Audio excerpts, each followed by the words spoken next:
سلام میگم به همه، امیدوارم که حالتون خوب باشه.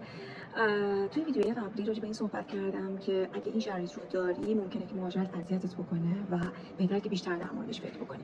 توی این ویدیو میخوام در مورد این صحبت بکنم که آیا اسکاتلند مکان مناسبی برای مهاجرت هست یا نه. من سعی می‌کنم توی این ویدیو خوبی‌ها و بدی‌هاش رو برات بگم. البته این از نگاه منیه که تقریبا نزدیک 2 سال هست اینجا هستم، پس حواستون به این باشه. ممکنه که من سال بعد همین ویدیو رو بخوام ضبط کنم، مطالب متفاوتی از این برداشت‌های این 1-2 ساله خودم داشته باشم. امیدوارم که به خوبی‌هاش اضافه شده باشه و از بدی‌هاش کم شده باشه. چیزی که مهمه این وسط و شما باید بهش خیلی توجه داشته باشین اینی که سختی‌های مهاجرت برای افراد مختلف متفاوته. چرا؟ به خاطر اینکه شرایط متفاوتی دارن. مثلا نوع ویزا خیلی مهمه. اینکه شما استودنت میاین، کاری میاین، اسکیل ورکر هستین، گلوبال تالنت هستین. هست باید بدونین که فکر می‌کنم طبق قوانین جدید یوکی PhD به بالا فقط میتونن همراه داشته باشه. یا تمایل دارین که از ویزای کاری استفاده بکنین و همراه هم دارین، باید بدون واسه شما قبول بکنه که در واقع شما اختصاص بده حداقل چقدر هست که بتونین همراه داشته باشین. شما قراره فقط کار بکنین یا همسرتون هم قراره کار بکنه در اون شهر در واقع مقصدی که در انتظارتون هست مهمه و مدیریت هزینه‌ها خیلی میتونه کمک بکنه. اینکه مثلا زبانتون در چه حد هست، این صرفا بتونید متوجه بشین حرف بقیه رو یا اینکه بتونید صحبت بکنید شاید کفایت نکنه. شما اگر بخواید وارد بیزینس بشین، اگر بخواید وارد حتی کار جنرال بشین، از شما یک سطحی از زبان رو توقع دارن که بتونه کارشون راه بیفته و شاید افرادی که فلوئنت ترن در زبان در اولویت اونها برای جذب باشه. نکته بعدی اینه که رشته شما چی هست، یعنی رشته شما و چیزی که در سرتیفیکیت دارید چقدر میتونه به شما کمک بکنه برای اینکه کار با اسپانسر بگیرید. مثلا من اینو میدونم حداقل طبق 1-2 سالی که اینجا هستیم رشته برق و کامپیوتر بالاترین تعداد اسپانسرشیپ در کوتاه‌ترین زمان ممکن رو داشتن نسبت به بقیه رشته‌ها. اینجا شما برای انجام هر کاری نیاز دارین که رزومه اون کار رو داشته باشین. مثلا اگر بخواید حتی وارد رستوران بشین و کار جنرال هم انجام بدین، بازم از شما رزومه در واقع اکسپریانسی از شما میخوان که بهشون اثبات بشه شما این کار رو از عهده‌اش بر بیاین. شما نمیتونید برای مثلا کارهای این مدلی از رزومه علمیتون استفاده بکنید و باید برای هر کاری رزومه مخصوص به اون رو در واقع تهیه بکنید. حتی شهرهای مختلف اکسنت‌های مختلفی دارن، حتی اگر انگلیسی زبان باشه. مثلا ما اسکاتلند هستیم، لهجه سختی دارن، به راحتی متوجه نمیشین، ولی با گذر زمان کمک میکنه که شما بهتر در واقع متوجه صحبت‌هاشون بشین. شما نباید انتظار این رو داشته باشید که دقیقاً اون انگلیسی که به ما یاد دادن رو اینجا بتونید بشنوید و در واقع صحبت بکنن اطرافیان شما. به قول یکی از دوستانم حرف جالبی میزنه، یا اونی که ما خوندیم انگلیسی نبود یا اینی که اینا صحبت میکنن انگلیسی نیست. خب اولین چیزی که سخته اینجا خب طبیعتاً پیدا کردن خونه است. خونه مناسب تو جای مناسب تو زمان مناسب، بخاطر اینکه شما در واقع گذشته‌ای ندارید سخت پیدا میشه و نمیتونم به شما اعتماد بکنن. رکوردی وجود نداره که شما اینجا اسکان داشتید قبلا و اروپایی دیگه مثلا هستن وارد این کشور میشن. خب طبیعتا اونها در اولویت هم نسبت به افرادی که مثلا از ایران مهاجرت میکنن و خب طول میکشه واقعا زمانی و ما خیلی شنیدیم که میگفتن یه جایی رو فعلا مستقر بشین و بعد بگردید جایی که مناسبتون هست از قیمتی، از رفت آمد، لازم نزدیکی. خب مثلا شاید یه نفر براش مهمه که کل طول سال رو لباس تابستونه بپوشه توی خونه. مثلا ما عادت داشتیم توی زمستون توی ایران چون انرژی حالا قیمت آنچنانی نداشت، همون لباسایی که تابستون استفاده می‌کردیم هم رو امکانش بود که زمستون هم بتونیم بپوشیم. ولی اینجا اتفاق نمیفته. یعنی شما باید منیج بکنید هزینه خودتون رو و نمیتونید خونه رو اونقدر گرم بکنید که لباس تابستون تو زمستون بپوشید، باید لباس گرم بپوشید. یا مثلا شما یه نفر عادت داره به آفتاب، دوست داره که همیشه آفتابی باشه هر روز. خب این اتفاق اینجا نمیفته. خونه‌های قدیمی در واقع دیرتر گرم میشه، خونه‌های کوچولوتر زودتر گرم میشه و شما حتی میتونید بعضی از اتاق‌ها رو که بیشتر رفت و آمد دارید میتونید گرمایششون رو فراهم بکنید که بتونید حالا منیج بکنید هزینه رو. پتوهای برقی خاص وجود داره، لباس‌های گرم وجود داره که خاص همین کشور هستن و اینا همش قابل مدیریت. غذاهای رنگارنگ خوشمزه‌ایه که زمان زیادی برای طبخشون لازمه. خب اینجا شما باید منیج بکنید زمان طبخ، منیج بکنید استفاده از انرژی رو، استفاده از برق، استفاده از گاز رو.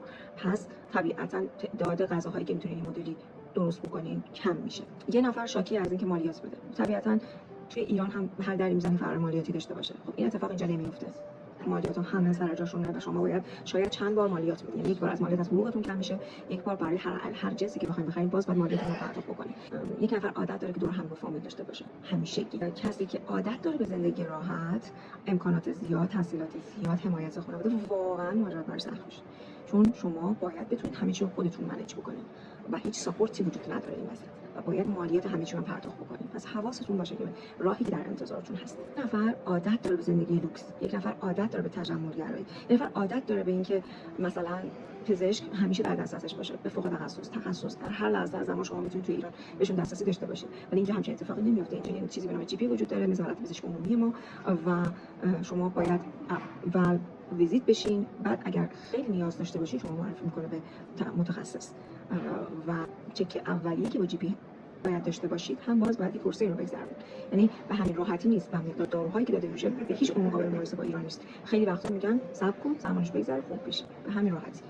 و تمرکزشون بر این هستش که بدن باید بتونه خیلی از بیماری‌ها رو خودش در واقع درمان بکنه، نه اینکه با استفاده از داروهای خارجی این کار رو انجام بدیم، چون بدن ضعیف میشه. مثلا خدمات آرایشی، عمل‌های زیبایی، اینا بسیار گران هست اینجا. مثلا میان میگن که مست زیاد تو خیابون دیده میشه. اینجا جزء در واقع لایف استایلشون هست، یعنی بخش زیادی از جامعه جزء تفریحاتشون هست. شما نمیتونید منکر اونها بشین که چرا وجود دارن یا شهری رو انتخاب کنید که وجود نداشته باشه، چون آزادی‌های اجتماعی زیاد هست و این رو هم اگر بخواید جزء در واقع تفریحاتشون قرار بدین، شما یه مکان‌های خاصی برای این وجود داره. بارهایی که توی مرکز شهر هست معمولا این اتفاق میفته و در همه جای شهر پراکنده نیستن. حالا این هم گفتیم از سختی‌هاش، از خوبی‌هاش هم بگیم براتون. اول بگم سختی‌هاشو که با دید باز میتونید انتخاب بکنین. خوبیش از خوبیاش بگم براتون که حالا فعلا باهاش مواجه شدم، اینی که سطح اقتصادی جامعه تا حدودی یه دسته. شما شکاف طبقاتی بین افراد مختلف نمیبینید. فردی که میتونه مثلا فروشنده یه مغازه باشه و برای کار فروشندگی هم حتی انجام بده، کار جنرال، میتونه ماشین آنچنانی بخره. پس خیلی تفاوتی بین افراد علاوه اقتصادی وجود نداره و خب همین امر باعث میشه که امنیت بالا بره، دزدی کمتر بشه، فقر وجود نداشته باشه و همین امر باعث میشه که افراد کمتر برخوردار سطح زندگیشون بالاتر بره. مثلا افرادی که استودنت میان، چون استودنت هستن و درآمد کمتری دارن نسبت به اونایی که با ویزای کاری میان، خب طبیعتا تکس نمیدن یا ها تخفیف دارن. ولی خب طبیعتا شما کار میکنین چون درآمد بالاتری دارین، این نوع تخفیفا بهتون تعلق نمیگیره. کلا شبکه سازی و ارتباطات بین الملل خب اینجا قوی تره، میتونین با افراد مختلف در جاهای مختلف در کشورهای مختلف ارتباط اکادمیک برقرار بکنین و امکان سفر کردن به کشورهای مختلف به واسطه کنفرانس‌های مختلفی که برگزار میشه، دانشگاه اسپانسر شما میشه و شما رو میفرسته، هیچ هزینه‌ای قرار نیست پرداخت بکنین. خب این شرایط برای کشورهای کم درآمد خب طبیعتا سخته. همچنین ساپورت هایی خب طبیعتا سخت‌تر خواهد بود. علاوه آب و هوا همونقدر که میتونه سخت باشه تو زمستون، همونقدر قشنگ و دلپذیر تو تابستون و بهار و واقعا هوا دلپذیره. یعنی زمانی که بچه‌ها تایم اوقات فراغتشون هست، تعطیلات تابستونشون هست، به راحتی شما میتونین از بودن تو هوای دلپذیر لذت ببرید. به کشورهای مختلف خیلی ساده است و چون کشورهای اروپایی مخصوصا با هم در واقع قرارداد امضا کردن، حمل و نقل بین کشورهای اروپایی هم خیلی راه هست و خیلی ارزان هست. یعنی شما به راحتی میتونید سفر بکنید. طبیعت بسیار زیبایی داره، بسیار بکر، هوایی بسیار تمیز بدون آلودگی.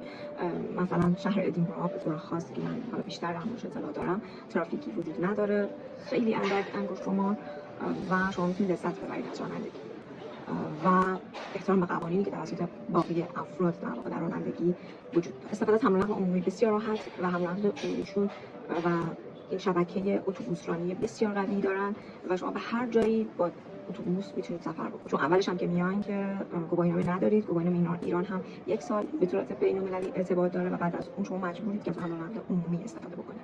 ما وقتی مهاجرت می‌کنید این فرصت رو به خودتون میدین که کامیونیتی دوستانتون رو خودتون انتخاب بکنید و با هر کسی که علاقه‌مندید رفت و آمد داشته باشید. کسی شما رو در واقع قضاوت نمی‌کنه و چشم هم چشمی اصلا وجود نداره.